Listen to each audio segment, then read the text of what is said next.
Hello guys, welcome to our YouTube channel, and today we are going to learn how to log into our University of Flint account. So let's get started.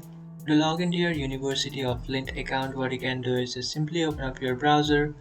After opening up your browser, in search bar you can search for University of Flint login. And after searching for that, you'll come up to this page, and from here what you can do is just tap on this first option which says web login University of Messinga. And from there what you can do is just simply enter your unique name and password. After entering your unique name and password, just tap on login. And after tapping on login, you'll successfully log into your account. But if you have forgotten your account's password, then what you can do is just tap on forgot password.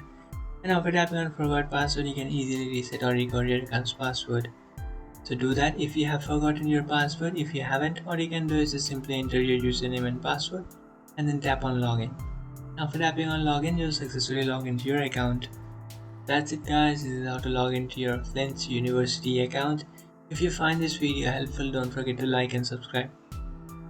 So that's it guys, this is how to log into your University of Flint's account. If you find this video helpful, don't forget to like and subscribe to our channel. If you have any doubts, feel free to comment below. Thanks for watching.